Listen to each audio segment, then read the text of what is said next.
What's going on, everyone? It's Dominic, the Primetime Treasure Hunter. Thanks for coming by to check out another video. I always wanted to do a little walk-in like that into a video, but I wanted to have a special day to do it on, and this certainly meets the criteria for a very special day. I came back from my full-time job at the hospital. Right now it's about 8:30 in the evening, and made 4 sales for a total of $685.49. Absolutely amazing day. I want to take you through those items. We'll start with the lowest priced one, and then we'll go up to the highest priced one, and I will teach you some things about the items along the way so that hopefully it gives you some ideas when you go out and source, or when you're doing research about things to source. It'll cue you in on the value of some of these things.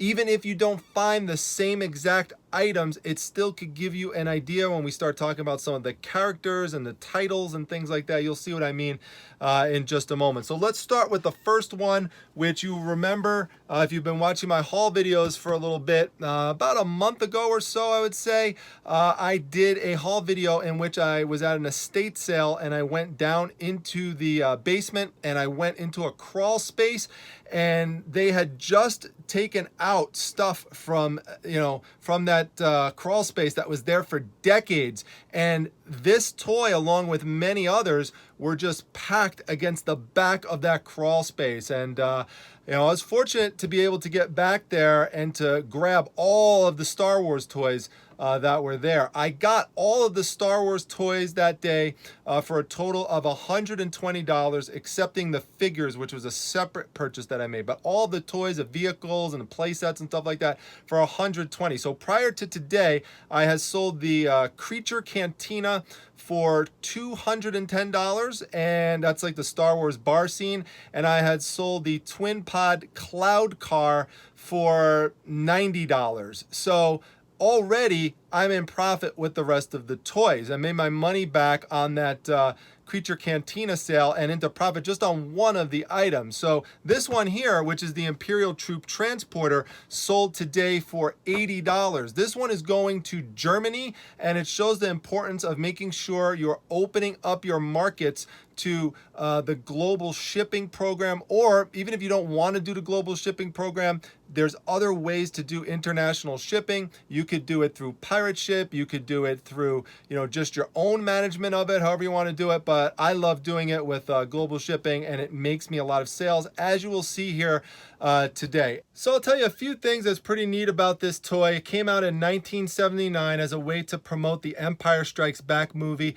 It's actually the first toy in Kenner's Star Wars line that was not designed to replicate anything that you would see in one of the Star Wars movies. So unlike the Millennium Falcon ship, or the Slave One ship for Boba Fett, or the Creature Cantina playset, all of which are things that you would see in the movie, this was not seen in any one of the movies, but it was designed by the toy creators as something in the spirit of the movie. In other words, it's something that the toy designers thought would be used by some of the characters in the movie. After all, the Imperial Troop does need a way to get around somehow. So what better way than to make an actual transporter? And it turns out that it was a great marketing device.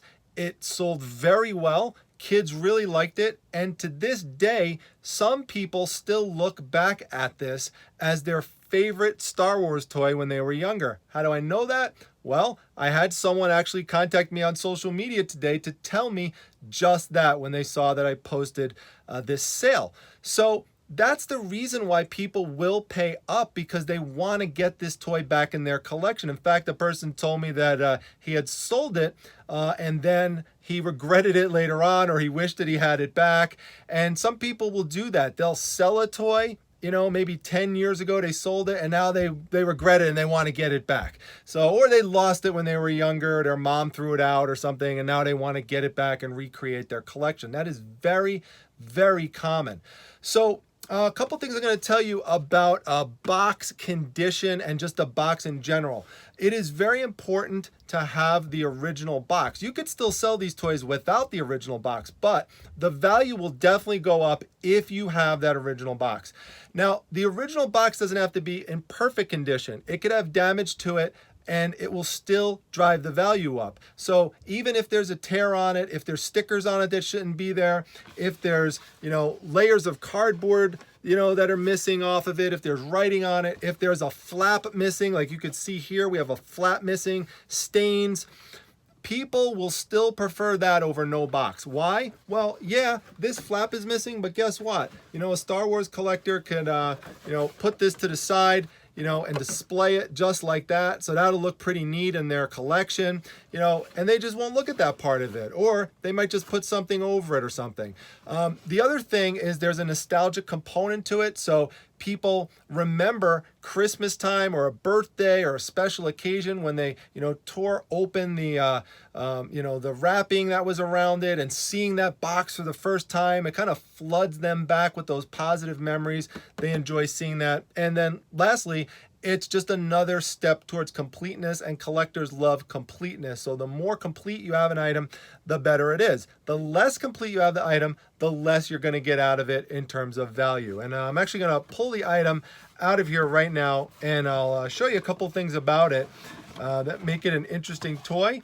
One, you can see here, these are the spots where the action figures would go in right here to transport them around. A lot of times a clip like this would be missing. And the reason why it's important to know about this toy, even if you don't find the whole toy, you don't find the box, sometimes you may just find some of these clips missing. And collectors will pay money to get this replacement part, or they'll pay money to get the replacement guns or things like that, or there's wheels on the bottom that could come off. There's all sorts of pieces, so it's real important to know about the pieces. People will pay 20, 25, 35 bucks, even more for pieces to these old Star Wars toys and old vintage toys in general. So know your toys, because then when you see those pieces, you can know to pick them up, and the person selling them to you, a lot of times they won't even know what it's from, so you could get it for dirt cheap. You can see here we're missing a battery top, and also if you put a battery in here, what you're going to find is that it doesn't work. What do I mean by work? Well, what's supposed to happen is that when you push these red buttons down, it should make a noise corresponding to the sticker that you see next to it. So sometimes it would be the noise from a Star Wars character, as you could see, or sometimes it would be the noise of a gun or something like that. Now, it didn't always work that consistently. Sometimes it was kind of hit or miss, but the way that the system worked is that underneath these screws, you might think that these screws are actually holding up the top of the ship, but that's not what it's holding up. It's actually holding up a small record that spins underneath to make those noises. And it is notorious for breaking over time, especially this far out with the toy being made in 1979. So it's very, very difficult to find one that is working. So, it's pretty much expected that when this toy sells, that it's going to sell in non-working condition. So that is another lesson, is that even if the electronics don't work, don't think that you can't sell it. People will still buy it. Again, some people will purchase it for display purposes. There are people who have very good toy restoration skills who can eventually get to that record and fix it. Sometimes there's actually something with the motor that is wrong that they have to fix. Sometimes it's that the rubber band that goes around it has kind of deteriorated. So there's other reasons too, but you really have to have skills with this to go in and try to fix this. I would not recommend trying to repair this particular ship if you are a novice, because this actually is one of the most complex Star Wars toys that was made in that initial line of Kenner toys. But if you had it in near mint condition, even without the box, in near mint condition, this could sell for about $200. And, if it's in working condition with the box, that'd be about a $200 sale as well. And it could go up from there if you had it sealed, in the original wrapping, unopened, that sort of thing. But in this condition, because of all the different things that I mentioned, that's why this was not a $200 sale. It was an $80 sale. And also, by the way, look for other things like this, like the instructions and stuff. Sometimes there's little manuals. Sometimes there's promo things inside like this. So this was for sweepstakes, anything like that that came with the original toy. Don't throw those things out. You want to put them in there because that will help keep that value up. One thing about this that I want to tell you that's real important with regards to checking comps, if you ever see one that has black buttons on it, that is a later model that was produced so that they didn't have any of the issues with the sound and the record that was underneath. So they were basically non-functional buttons. They were black, but there was no battery or anything like that, no sounds. So just make sure you know that, because that's going to affect the value when you go and try to price it and figure out what it's worth. All right, let's go on to our next item. It's sold today for $85.51. What is it? It's this one right here. It's X-Men number 95. It was published in 1975. There's two things about it that are particularly important. Number one, it's the third appearance of the new X-Men, their first appearance being in giant size X-Men number 1. I just sold that comic book this weekend for $1,250. And it was in fine condition, which means it had some condition issues with it in comic book parlance. This one is in very fine condition, which is a level below near mint, meaning it had a few minor imperfections with it that you could see on the cover. Nothing too terrible, but just a few minor things here or there. Now, the second thing about this issue that makes it important is it's the death of this character right here called Thunderbird. He's basically an Apache based character who has superhero athletic abilities. He also made his first appearance in giant size X-Men number 1, but they killed him off within the same year. Both of those comics published in 1975. They decided to do a quick kill off of the character for shock value. He was a loud-mouthed character, just like Wolverine. Where's Wolverine on here? There we go. Wolverine right there, for those of you who don't know.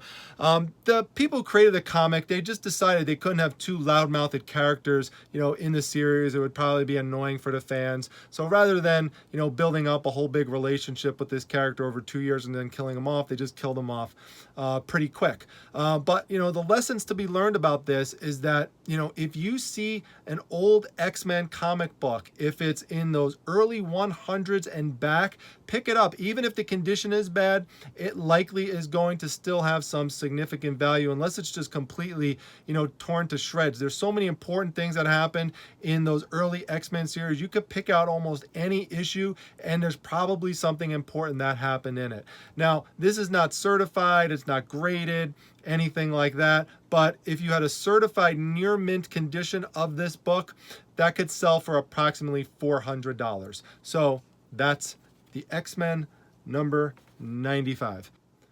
All right, so let's go to the next item. This one sold for $239.99. It's this one right here, none other than Slave One, also by Kenner, came out in 1981.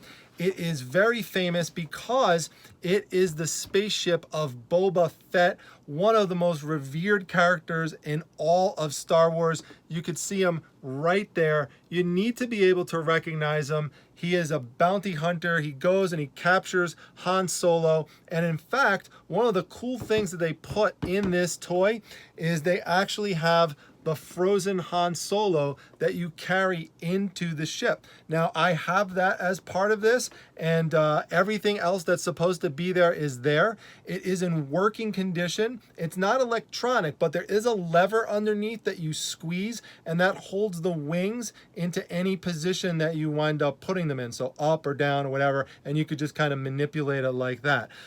So it's great that it doesn't rely on any electronic components, because you don't have to worry about any electronics going bad. But basically, the tip I have for you is, even if you don't find this exact toy, if you see anything Boba Fett or Slave One related, look into picking it up, because it probably is an item that you could resell for good value. All right, it's time to go to the final item that's sold today for $279.99. The big kahuna itself. Here it is, the Star Wars Empire Strikes Back Millennium Falcon spaceship by Kenner, also something that I got in that crawl space at that estate sale. It is in fully working condition, so it takes 2 C batteries, and that will make these battle alert sounds go off. I showed those going off in the video where I did some cleaning and restoration of the item. That's a separate video from the crawl space one. It's like a few after that. These flaps here were open in the crawl space, so that allowed some dirt and grime to settle into the spaceship. So I had to do some cleaning of it, get inside all those nooks and crannies, and I show all that in the video. The box does have some damage to it, but the box is in pretty good condition overall, especially the front and the back. It displays very nicely, and those are the most important parts of the box that you want to show properly. You don't have to worry so much about these sides. There might be a random sticker here, or there might be some cardboard that's peeling off a bit, but as long as these parts right here show very well, that's the most important thing. So I got the full asking price for this from an international buyer. I had to use a little psychological technique to make that happen. I had some people lowballing me on this item, like $159, $170, stuff like that. I had someone that came a little close. They were offering me like low 200s for it. I wound up countering in the middle at $244.99, and then the person just sent me an offer back like $5 above their original one, and I had countered back yesterday at $244.99, explaining why I was countering at that number. And I was not going to move off of that meet in the middle number. The person was either going to take it or not. It was going to go to somebody else. Well, sure enough, I had somebody contact me this morning, and they had some questions about the item. I answered the question, and I said, hey, if you're still interested in the item, by the way, just know I have a counter offer out there, so you're going to need to act fast. Within about 2 minutes, the person paid full price for the item. And this is something that is going international through the global shipping program. So you could see there, it'll tell you that person's also paying $36 to have the item shipped out to them. So I'm very happy overall. Just goes to show you, if you know the comps for your item, I've talked about this in other videos, you know the data, stick with it. You will get lowballers initially, but you have to be patient. Eventually, you should be able to get the price for it if you've priced it according to market rates. As a programming note, make sure that you come to my live show on August 28th at 9 p.m. Eastern Standard Time. You are not going to want to miss my interview with Chaz and Trista from Side Hustle Pros. They really know what they're doing with regards to reselling. They've got over 120,000 subscribers on YouTube. They kill it on Amazon FBA and eBay. They're just amazing. You've got to come check them out. They are the very definition of hard work and hustle. So if you like this video, make sure you give it a big thumbs up. Make sure you subscribe. Come to the Facebook group, the Facebook Reselling Resource Center. The link is down below in the description section, as well as the link to my Instagram account at prime_time_treasure. I'll see you back at the next video, everyone. Take care.